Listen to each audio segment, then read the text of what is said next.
I always knew that I'd be an entrepreneur.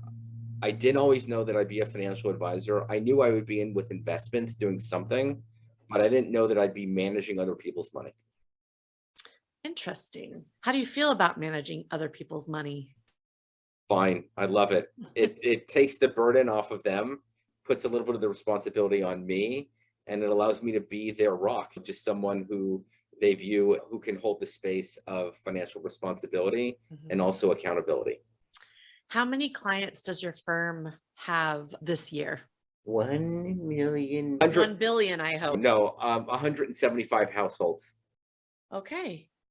Interesting. I don't know much about your world. I have a wealth advisor. You can tell me, you can tell the audience, they Yeah. have 75 families at $1 billion. Wow. Is that okay? That's great. That's That tells amazing. me what I need Yeah. to know. Yeah. This is in the San Francisco Bay Area. So, Sure.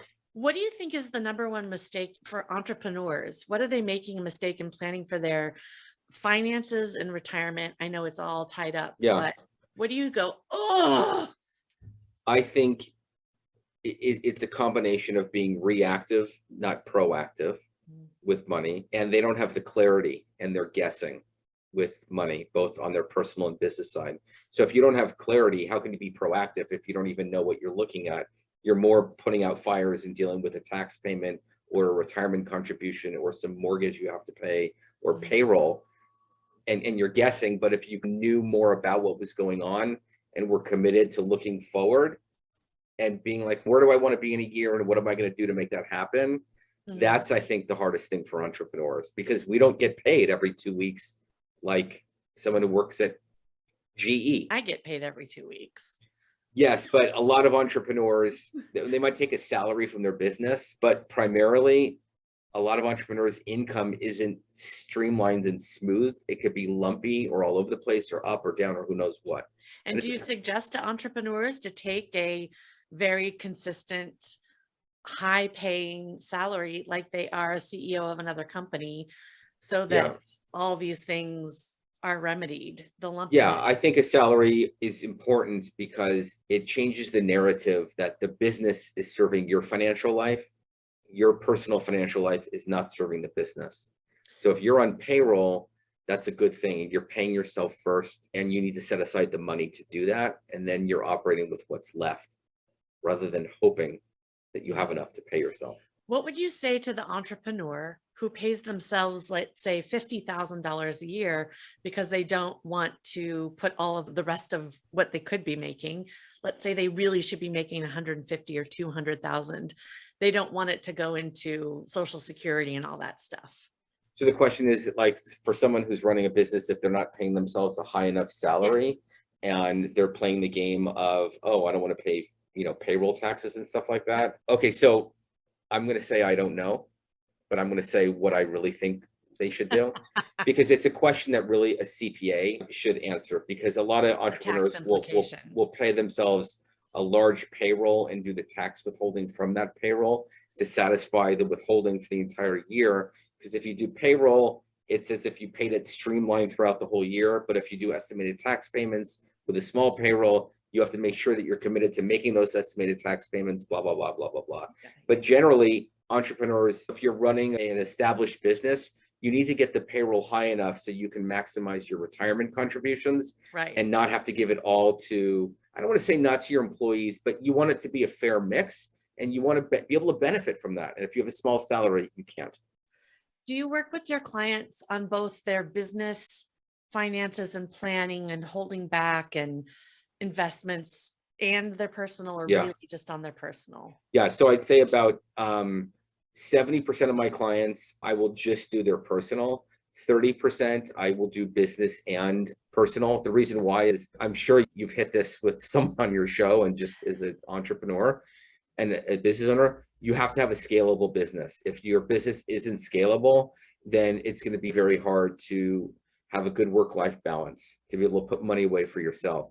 So if I was involved in 100 people's business and money finances, I could do that. There's not enough Okay. time in the day.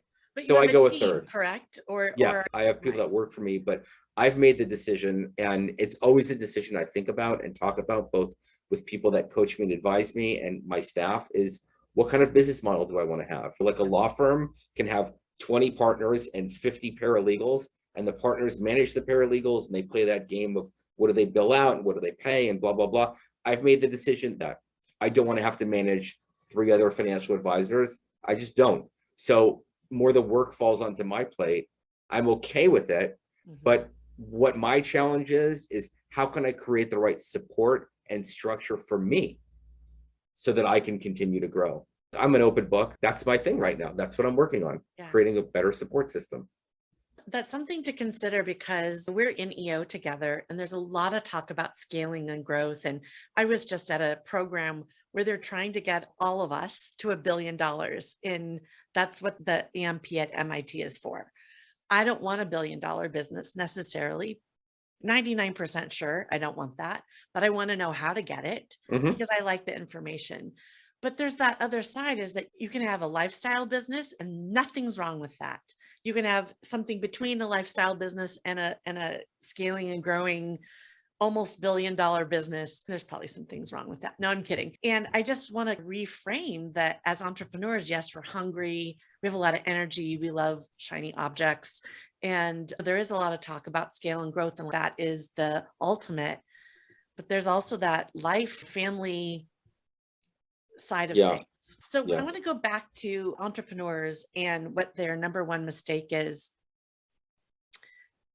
What should we be looking at? How can we figure out, like the crystal ball? We've got 10% now inflation.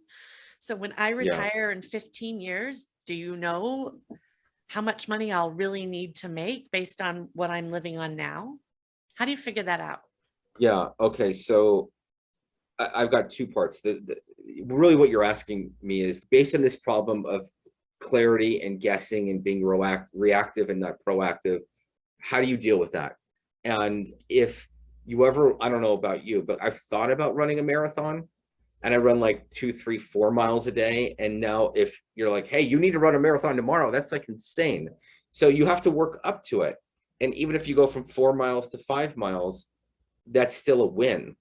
And it doesn't have to be all on you. You can hire a nutritionist, you can hire a running coach or whatever. So I'm all about progress and momentum. I think that's what people need. So how should you go about doing that? If you're like, what do I need to live and blah, blah, blah. First, I think you have to understand, like, how do you like to learn and where do you get overwhelmed and where are you going to just shut down when people give you information? You're going to be like, this is too much for me. Do you need to have a glass of wine on a couch? Do you like to look at charts and pie graphs? Do you like to talk on the phone and not do Zoom? What is it that you like to do and how? And who can teach that to you in a way that's not going to paralyze you and make you feel like you actually can run 5 miles instead of running 4? So I would say just chip away at one thing, like a simple thing for an entrepreneur. And then I'll hit the retirement part is just how much cash did your business generate in a year? And that's on January 1st, you had this amount of money in the bank. December 31st, you had this amount of money in the bank. Where did the money go? And any financial advisor that focuses on business money or a CFO or maybe a bookkeeper, probably a CPA too, they can tell that to you. So that's that. You have any comments on that, or you want me to go to the other part of your question? No, I'm right there with you. And then as far as the cash is, and I learned this last week, as entrepreneurs, we're looking at profit and loss. We're looking at what is our net income. Yeah. What we really need to be looking at, of course, that, but what is the cash? How much money out of all accounts do we have? We could have a profit and no cash. How does that work? Let's not talk about it now. Yes. Go ahead with your next one. So the second part, it's about clarity. And I'm sure this has happened to you. Should I buy those shoes? They're $400. But if I buy those shoes and I'm going on vacation and I'm spending $500 a night over here, but then am I going to be able to pay business class over here for that ticket? I probably don't know if I should be doing all that. I need to put more money away for retirement. I really wanted to pay my mortgage down. And I saw my friend on Facebook working 3 days a week and making all this money and living the best life. What am I supposed to do and how do I get? So we have 9 million mental conversations with ourselves a day around money. Now I'm making that up, of course. You But certainly are, because that would kill us all. but what I'm talking about is as soon as you introduce maybe 3 variables around money in your head, you can't compute and have any clarity on what that would look like in 5 years or 10 years. So let's role play with me. You're going to need $20,000 a month to live on. No, you're going to need $10,000 a month to live on. If you save $40,000 a year and you sell your business for X, can you get that? Oh, but wait a minute. You want to spend 2 months in Italy and live in a villa. But then all of a sudden you want to be philanthropic and you want to donate some money each year. Can you do that? I don't know. So these variables and these conversations, they need to go on a spreadsheet with software. Yeah. Period. End of story. Right. Iterate it, look at scenarios, get your head out of the sand, get a little bit more clarity, have that glass of wine, and figure it out. So there's no one number for any of us. I think some people think, oh, I have $1 million in my retirement fund or savings or whatever, and that should do it for me. For a lot of No. people, that would work. Depends on how old. Somebody just told me their father's almost turning 100. Yeah, life expectancy. Yeah. Okay. That's, who knows, maybe. Just depends on the style of living. Okay, For we're going sure. to switch gears here. Okay, How do cool. you feel about investing in crypto? I have no idea, no clue. I don't even get it. I have no opinion. I don't invest in it for my clients. I'm not even going down that path because I don't feel like I completely understand it. And I know I can Google it and understand it that way. But until it's really regulated more, I'm not going to go down that path. I'm going to say, do that on your own. Yeah, but and it's a good lesson for all of us. Like, it's okay to say no and to really not know everything. Okay, along those lines, I'm going to make the assumption, and you can correct me, that you are not dabbling in the world of NFTs. No, I don't, again, know what it is, but I don't want to go down the rabbit hole of getting into that. So Yeah, if I were your client and I would say, hey, I'm interested in crypto, there are major financial institutions that are taking this on as a thing. yeah, yeah, I would refer it out. I have referred it out. Yeah. And so that's what you do. You Totally. wouldn't say, absolutely do not do that. It's too risky. It's not mature enough. It's not stabilized. You would say, I'm not the expert on that specific. Yeah, yeah. Until the SEC really regulates it and gets just way more regulation, like my E&O insurance, I don't even think it covers that. I doubt if it would. Mhm. Right. Got to protect yourself and your advice, Yeah. right? How So about you? What do you think? yeah, I have just invested a little bit to experience it, Mhm. not certainly on a whim to make money. I'm not saying, oh my God, this is incredible, I'm going to be rich. Same with NFTs. I've invested in one, I own an NFT, and I have some coins from Gary Vaynerchuk, who's really leading, Sure. a bunch of entrepreneurs on the Yeah. NFT trail. I am not, at one point when I was starting to learn about this, an ETH was affordable to me, one Ethereum. It's not something that I would go for. I wouldn't invest in one whole Ethereum Yeah. right now. But there are people that I know from EO even that have bought like a $200,000 crypto punk or whatever. That's also their life and their lifestyle. And they're gamers and they're risk takers in a different way than I am. But I'm the kind of person who wants to delve in and learn as much about things that are interesting to me, but I don't have to sink my whole like life savings and everything that I'm interested in. Totally. Yeah. So let's talk about, what is your definition? This was interesting that I read that you noted, return on life. Yeah. So I think what it is, at the end of the day, we're going to look back on our life and we're probably going to, from what I hear that people do, is they look at their experiences and they evaluate their life that way, and maybe a little bit about legacy. And I think if you use your money that's congruent with what your values are and grow on that with experiences, you're going to have a return on your life. And I think people that are just looking at just a return on investment without it being put in the context of what they want to make them happy and what drives them, it's like you're living in a world of a vacuum. And it's a much better way to go about, where you feel good about the decisions that you make. You feel good about how you spend your money and how you save it. And it's a great ride. It's a good experience, rather than just looking at how much money you make, just how much you spend. I think it's about return on life, totally. I like that thought process. And I met someone recently who's quite young, younger than I am. And he was just hell bent on making 20 or 30 million dollars in the market, like speculating and Yeah, yeah. trading. And he was just so wrenched with, I don't know, fear. And I'm thinking, what the heck are you going to do with that much money? What is that about? And if you make 30 versus 25, does it change you? So, in your walk of life, I'm wondering, do you work with a lot of entrepreneurs that have the sense that you were just talking about, that life and experiences trump, oh God, why did I use that word? Overpower Outweigh, yeah. the ROI? And are those people happier from your vantage point?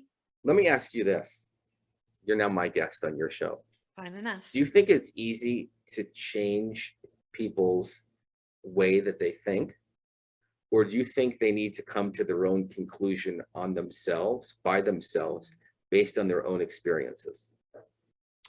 I'm personally shaped by the ones of my own experience, with the help at the right time, right place of the prompting of other people and their thought leadership. Yeah. Let's say that you have a really good friend and they have breast cancer and they had a serious scare, or it's your cousin, and you're like, oh my God, that could be me. All of a sudden, it's a game changer for you, because you realize that life is fragile. Maybe you do want to take that vacation. Maybe you do want to donate to charity. Maybe you do want to just go for a walk on the beach and not work one day or whatever. But it's going to be that much more real to you because you have an experience that you can identify with, versus just telling someone that they need return on life. What does that mean? But as soon as they see a friend, or it becomes that much more real to them, they can internalize it and make financial decisions that they feel are good for them, and look at themselves in the mirror and say, I'm doing it. Yeah, that's a good way to frame it. Okay, so it's unfortunate. The next question I want to talk about actually has to do with money, but it's okay. That's all right. No, bring it on. Compounding of interest. I didn't Love know that. anything Love about it, that. nothing about it, and nothing about it until maybe when my daughter was in elementary school. I may Mhm. have just started getting, I think I was being educated by Susie Ormond, actually, Yeah. at that point. Yeah. Still had very little money myself. And I remember trying to tell my daughter Bennett about investing and why she shouldn't specifically run up bills on credit cards and to pay them off, so she doesn't have to pay, like, that thing that cost $100 that you put on your credit card ends up costing 126, that kind of a thing. And then started talking to her about compound interest. And she's, yeah, Mom, I know about that. I'm like, oh, Yeah. okay, so bring it on. What do you want to talk about? I think I'll put it in like, so my daughter, she's 17. Yep. And the whole compounding of interest is, you invest $100 a month, in 40 years, you'll have $4 billion, all of that. So you tell someone who's 17 about a 40-year compounding of interest, and they're not about 40 years. They're about, how many Snapchat likes do I have right now? And like, where am I going to dinner tonight? So we now live in a world of everything right now. Everything is right now. And the whole thing with compounding of interest is lots and lots of time, and being patient and not reacting to the BS of the media on panicking people about anything. It's about just investing really for the long term. I know that's so hokey, but Warren Buffett, I listened to this podcast interview. His first name is Morgan. He wrote a book called The Psychology of Money. He was on Tim Ferriss's show, and I bought his book and I read it. And it's about Warren Buffett. It's the wrong percentage, but like 60% of Warren Buffett's net worth happened after he was age 65. Yeah. And he's what, in Because his 80s now? I think he's 90. Because what happened was, he had invested for so long and the compounding kicked in. I'm making this in years 30 to 40. But people nowadays, they want everything right now. And I think the world needs a little bit more perspective and long-term structure and compounding on a lot. Did you become successful overnight? No, it's the Picasso napkin, $50,000 Cartoon, I love compounding of interest. Love it. Yeah. Okay. I see that. I like Yes. that. But I will tell you, I understand it. And I'm older than my daughter, who's 26, and you're older than your daughter that's 17. Clearly, of course, you have to be. But I still want things in the moment. And I Yes. still have to talk myself down Mhm. from, I guess I'm old enough to have that. I want it in the moment, but then there is a voice that eventually kicks in at some point, the Yeah. voice of reason. But, younger people, I remember when I was working in my early 20s and had a 401k, I couldn't fathom why I would put something in an account that I wouldn't be able to get out until way longer. And of course, a little bit about my background, that was not how I was Yeah. thinking back Yeah. then, No, for right? sure. Absolutely. I mean, you're like, how am I going to survive today? But I think as you age, and this really happened to me after my father passed away, is that you see that you're mortal and you're not going to live forever. Mhm. And as you get older, you see that. And the thing that I tell people is, in fact, I never really realized this, but I've bridged the gap for them. So if you're 20 years old and you're thinking about, I don't know where I'm going to be when I'm 65, that's crazy. But here's something that I think a lot of the millennials can grasp. At some point, you're going to be married, you might have a house, and you might have kids. They'll get that. They're like, okay, yeah. And I'm like, when you're married with kids and you're changing diapers and you're 30 years old or 40, you're gonna have a busier life with more obligations, and it's gonna be harder to save because you're gonna be spending money on other things as well. So imagine being 45 and having had put money away and got that compounding for 20 years instead of, and then I just make it up like, instead of putting away $20,000 for your retirement, what if you only had to put away 13,000 and you could take that 7,000 and go buy shoes with it, or a vacation, or like Relentless books, whatever it is. And Right. they're like, oh, that's cool. You mean I won't be so stressed out when I'm 35 and married with two little tykes? Yeah, they get that. And that's what gets them going. You bring it a little closer to where Yes. they are now. I Yeah. love that. Okay, here's a hard question. It might be super easy, but do you take your own advice? Most of the time, yes. I did this return on life 3 years ago. So my daughter, I was taking her to Italy, and the trip got canceled because my dad passed away around that time. So we put it on hold. And then I knew that one of our best friends' kids was going to be bar mitzvahed in Israel. And I'm like, I got to do it. Like, it That's was close, so by the hard. way. It's a 4-hour flight from Israel to Yeah. Italy, but I'll let you They continue. were separate trips. My wife's, you're flying with us. You're not going with our daughter and coming home and all, like, you're coming home and we're going to go as a family. So it was really hard for me to spend the money to take my daughter to Italy, to come back, to take our whole family to Israel and London. It was very hard for me to spend the money. It just felt hard, but I knew I was doing something that I could live with. And now looking back with 3 years of COVID or two, Mm, whatever, not people traveling, I'm like, that was a great decision. So I had to make a decision that was right for me, mhm. even though it was a little bit painful. It was a good thing. So do I follow my advice most of the time? Yes. Yeah. Are you set for retirement? Am I set for retirement? So I got divorced when I was 40.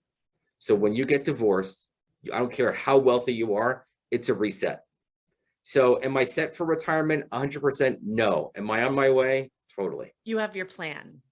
I have a plan. I Yeah. know how much I need to put away. I have a business, it produces income. I've got a plan on saving. I'm diversified, and I know that I'm going to be okay. But I had to get right in the beginning at age 40. Okay, you can do Here we go this, again. but you got to persevere and you got to stick to it. Yeah. Yeah.